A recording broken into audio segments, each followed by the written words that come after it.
Hello, hello, hello.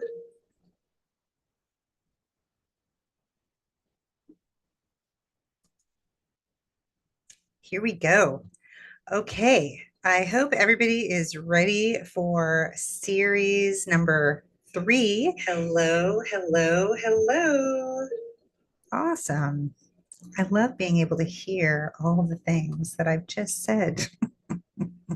Here we go. Okay, I hope everybody is ready for series number 3. Hello, hello. Okay, there we go. Let's try this again. Okay, today we are talking about purposeful delegation and what that looks like as it relates to leadership. So let me share my screen. Here we go.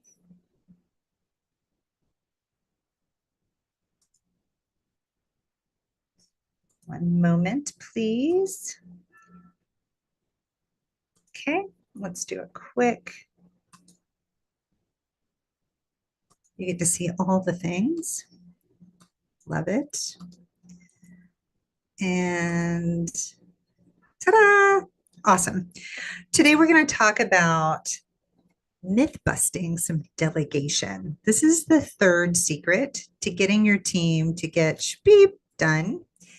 And I'm super excited to share with you everything that we've talked about so far and how important this is to unlock your own time, your team's genius, and build a bigger organization. I'm a business coach. This is super important to me. But before I was a business coach, I was also a leader in my own industry, having big projects that I needed to deliver on time and under budget, but I couldn't do it all myself. I had a team that I had to lean on. My last project was $2.3 billion. I couldn't do that by myself. I had to have a team help me with this. And the first thing we had to do was build this psychological safety. That trust and authenticity will go such a long way if you set that up as your foundation, leading into creating space for your team to be innovative. That also comes really, really closely to setting your team up to delegate to them. And we're going to talk a few minutes about what that looks like. If you haven't downloaded your free PDF on these secrets and some tips on how to overcome the myths and put this into practice, please take a screenshot of this now and download it. You can download it on your phone or to your desktop. Here's the link to get that. It's so important that you share this with your team and ask them, is this something that would be useful to them? So let's talk a little bit about delegation. Here's the definition. Would you agree? The definition of delegation is the act of giving tasks to someone else so that you can reach your department goals. Typically, that's what we think about as far as delegation goes.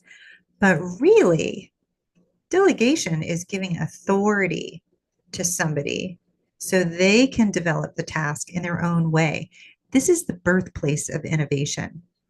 When you transfer authority to someone on your team, they take that much more seriously than you just dumping tasks on their plate. And that's where we all get confused as we try to transition from a subject matter expert into a leader of our team. We just think, oh, well, here's the subject, and now I've taught it to you. Now go and do it. But when you start delegating authority to somebody on your team, you'll be surprised at how much more they step up. So let's talk a little bit about some of the myths that we all have around delegation. The first one is delegation means giving away all your work, and then you're going to have no work. And then how are they going to justify you as an employee, right? The reality is it's about strategic task distribution, not dumping on somebody. right? Purposeful delegation is giving the right task to the right person who has some subject matter expertise or who you want to grow, and then giving them the right support, which means strategically coaching them, holding them accountable, offering them maybe a way out if they can't figure it out for themselves, but being there not in a punitive way, but in a way that you're building them up. And this is how you start to distribute delegation in a strategic way that opens up your time and your space.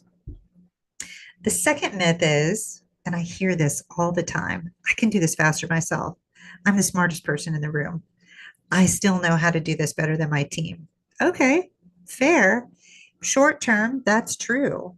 But long term, you're never going to make it out of where you are right now. It's not going to happen. And if you're thinking, well, if I just do this right now, it'll be done. That's great. But think about how much time you might be able to save through delegation. So, for instance, when I was in corporate, I was working on a project of our top 100 leaders coming together from all over the world. There were about 50, 52 people on the team. No possible way I could have gotten everything done on my own. So I had to learn to delegate there. Since I've transitioned into having my own business, I had to do all the things myself. There's no way I could do everything that a business owner has to do as far as creating all of my social media pictures, scheduling social media, setting up meetings, creating all of my structured content to go out, like my blog post, my email newsletter every week, my marketing strategy and copy. And so I have three people on my team, and they save me about 10 hours a week. We've set up a content structure. So I write the content once a month.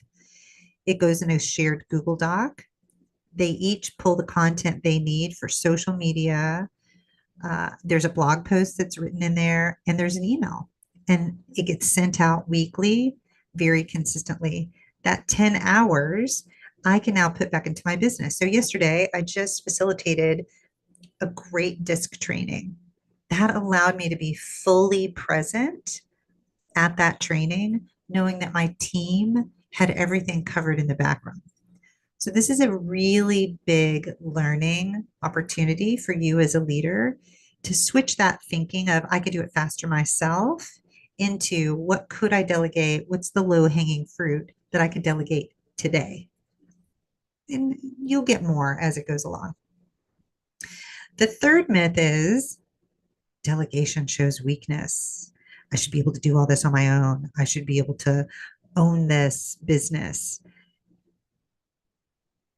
I wish Theodore Roosevelt would have said, I mean, I wish Eleanor Roosevelt would have said this, but Theodore did. And he said the best leader is the one who has the sense enough to pick a good, let's just say, woman or man or person to do what he wants done himself. Well, to do what needs to be done. And then the self restraint to keep from meddling with them while they do it. That's really the hard part as a leader, especially when you are suffering from myth number two of you could do it better and you could do it faster. However, the reality is when you start delegating that power to someone on your team, it shows them that you really trust them and it lets them develop in a way that you can't just tell them, hey, I think you're doing a great job. They have to show you to feel that proof. And if you look at it in this way, it reframes this weakness as an actual strength because you're empowering your team. And when you think about how delegation demonstrates trust and develops your team, has anyone ever given you something to do? One of the first projects that I ever tackled years ago when it was Wrigley at the time, we wanted a one-stop shop for marketing. And my leader at the time said, can you just create this? I thought, sure, how am I going to create this? And I said, yes, let me think about that. And we did create something really wonderful and really amazing, but she gave me that white space to go and do it and come up with a creative solution that I brought back to the team with a point of view and then with uh, proof of concept that turned into a minimum viable product that turned into a product that worked that we then scaled across all three global business structures and is still in place today. So if you feel like showing delegation, delegating shows weakness, think again because look at how far you've probably come because someone delegated something to you. The fourth myth is once I delegate, it's not my problem. I gave you this to do. However, you, the leader, you're still accountable for the outcome. And if you're accountable for the outcome, you have to figure out how to support the person that you just delegated this to. So think about this as a mindset. When you're a leader, if you are able to delegate and then stay connected to the person because of the outcome, this is you shifting into actual leading a person, not an individual contributor. I can tell you there are many lessons I've learned along the way where this is backfired, right? Where I've trusted someone, I'm like, hey, I know you've got this, go and do it. And then I come back 2 weeks later, not having checked in, like, oh, yeah, we got stuck on this contract piece. So we're still waiting. Yeah, you don't want that to backfire. You want to stay connected to this person, not in a micromanaging way, but in a way that says, hey, I'm here for you. I know this is a huge goal. How can I serve? How can I help? And let's make sure we stay accountable to each other. So when you're thinking about delegation, my experience has been I use these three C's: clarity. Be very clear about your expectations of what you want the goal to be, right? So when my leader said to me, I want a one stop shop for marketing, she wasn't as clear, but it gave me the space to innovate. And then we talked about it. She coached me on, yes, this, no, not that. And then as I was building those proof of concepts, the minimum viable product and the rollout, we had very consistent check ins. That was super helpful. And I have gone on to do that with my team. What's working? What isn't working? Where are we on this? Do we miss deadlines? Sometimes we do. It's usually my lack of communication or check in. So recognize yourself in that as a leader. And remember, there's a fine line between checking in and micromanaging. So think in terms of checking in, it might sound like, hey, let's have a weekly check in on Fridays to see where you're at with the project and if there are any roadblocks that I can help remove for you. That's a good check in versus, hey, I want to check in with you tomorrow because I want to see where you're at on this project, right? It's very different tonality and a different energy that you're bringing to that. Let's talk about myth number 5, which is my team isn't ready for more responsibility. So here's the thing. If you don't give them more responsibility, they'll never be ready for it. Start teaching them now with small things that maybe aren't a direct impact to your bottom line, but that can help take some of the pressure off of the day-to-day tasks that you're doing. And while you're giving those things to them, have this growth mindset approach to delegation and explain, hey, I'm going to share this with you. I'm here as an expert, subject matter expertise for you to ask any questions to. I've been doing this. Maybe it's copywriting. Maybe it's creating the budget for the next year. Maybe it's structuring a project plan. Maybe it's new business development. And if you, the leader, have been doing this, Share some stories with them. Hey, here are some things that I did that helped me. This might help you. I'm going to turn this project over to you. Just try it. If the person that you're delegating to says, oh no, this is way too much, then have a conversation. More times than not, what I've found though, your team can surprise you with their capabilities given the chance. I think sometimes we overestimate our own value and maybe underestimate the value of our team. But you hired the people on your team for a reason. How can you help them take more responsibility innately, innovatively? Because when you start doing this and you have this growth mindset, that's contagious. And they will feel that. They will feel that expansiveness and they will feel more compelled to take ownership. And isn't that what you want on your team?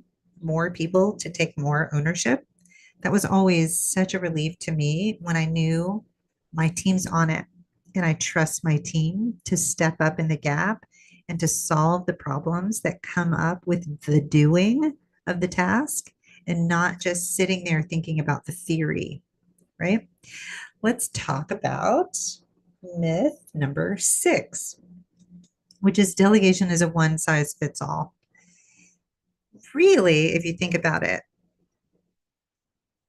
did you ever get a project where someone was like, oh, you're pretty smart at this. Why don't you take this on? And it was completely out of your wheelhouse. I have had projects like that where it was not a good fit. One of them was I had a leader who said, oh, I need you to show me all the details of how you got to this place. That was not a great fit for my skill set. I was more of a let me just go and do this and figure it out as I'm going. I'm not sure what the plan is. You came to me with this problem because no one could solve it. So I can't write down a solution just yet. And so that was a struggle for me to write the detailed plan of how I got here. I was more interested in getting here, getting the job done, delivering the outcome on time and under budget. I wasn't so great at writing the project plan, looking at the details on paper, spending hours in Monday.com, documenting all the tasks. It just wasn't a great use of my time or my skill set. Does that mean that it wasn't a great job? Depends on who you're asking. But what I was really great at was delivering the end result in the right time, under budget, and making sure that the project was moving forward with all the people on the team. So when you're delegating as a leader, can you tailor the delegation piece to the skill set of the person on your team? If you have somebody who's very well spoken, who's always talking about, oh, I'm reading this, I've just learned this, what could they do on your team that's an adjacent skill set? Maybe they could write more copy. Maybe they could help with slide decks for an upcoming town hall. Maybe they could be a subject matter expert on something in the department because they're well spoken. So when you're thinking about delegation as a one size fits all, this cookie cutter of, oh, I have 5 people on my team. Person one's going to do this, person two's going to do that, person three on down the line, and you're not getting as much done. It may be because you haven't fit the delegation task to the person's skill set. You also want to tailor some delegation to the team member's need. There may be people on your team who are clamoring for promotion. They really want to get to that next level, but they keep doing the same kinds of tasks over and over again. Is there a stretch goal that you can give them? Is there something that you can delegate that's on your radar? Maybe it's a projection for your next new product or product line. Could you have them go and do some data research and numbers projections and come back to you with that. If it's somebody that loves research, if it's somebody who has a great proclivity for numbers and finance, anytime you want somebody on your team to get promoted, having that finance piece is super important. Being able to manage a budget, super important. And then look at letting that team member, once they've shown you that they can deliver within a range of accuracy, let them be fully autonomous. Like when my leader came to me and said, "Oh, I think we need a one stop shop for marketing," we had already reached full autonomy by that point, which is why she trusted me with such an open ended ask. But that takes time to develop on the spectrum of delegation. So let's look at myth number 7. Delegation is just about tasks. Is that true? The reality is, it's a huge opportunity to develop future leaders. Do you have succession planning where you're at? Do you have somebody to back up every senior leader in your organization? Are you trying, testing, grooming, helping someone on the team to move up within the organization? Or because they're not getting juicy assignments, are you seeing a revolving door of talent moving out? I'm sure as a leader, you know, structuring a system where the people on your team love coming to work every day and love the work they're doing and love the people they're working with is far more valuable than losing the talent, losing the IP, the intellectual property that they've developed, losing the legacy of knowledge that they have, and having to rehire someone. There's a huge risk there, as well as money going out the door, time going out the door. Much easier to develop your leadership from an internal perspective than it is to hire someone externally. So think about that. How do you use strategic delegation for succession planning? It's exactly what we've been talking about, giving them more and more responsibility to be autonomous. Ask them, are you interested in being a leader? Are you interested in being a people leader? Do you love being an individual contributor? That question alone can help you decide what type of tasks to give them when you're delegating. Looking at, I hired someone years ago to backfill a position for me and coached her along the way. And she today is a powerhouse. I love seeing her growth. I love her excitement. I love what she's done with the opportunity of just that one decision to bring her onto the team. Who do you know in your organization that you actively want to start grooming for the next leadership position? Be thinking about that. The next thing that I want to talk about is, oh, if you haven't grabbed your 3 secrets, please do that.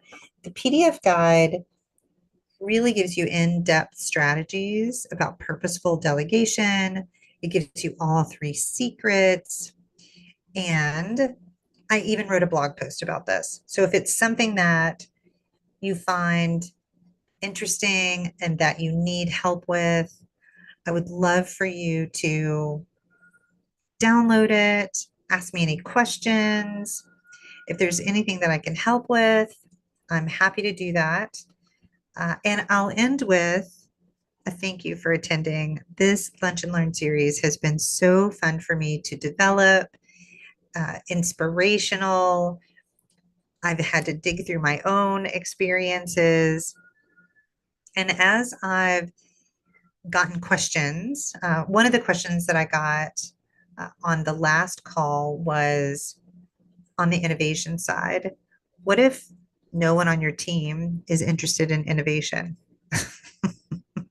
Well, the first thing I would say is go back to, I'll just stop sharing now. Go back to building that trust. Are you building trust with your team? Does your team see you as a leader that's belittling or that's inspiring? Why don't they want to be innovative? Why is your delegation maybe falling on deaf ears? And look through some of the tips that I gave on delegation today. If you're delegating a task without authority, nobody wants to innovate around that because you just dumped your list of to dos on their desk. But if you give them an open ended statement of, hey, we need to create this, I'd love to see what you come up with, that's authority. That's where you start to build that innovation muscle within your team and within your group. So try that. And if there are any other questions, I'd love for you to ask them in the comments. I'm happy to answer them. DM me anything that you thought about this. If you have other topics that you'd like for me to cover, I will likely do another Lunch and Learn series in the fall. August is usually my vacation month, and I have a few workshops, but other than that, I'm on vacation. So I will see you all back again.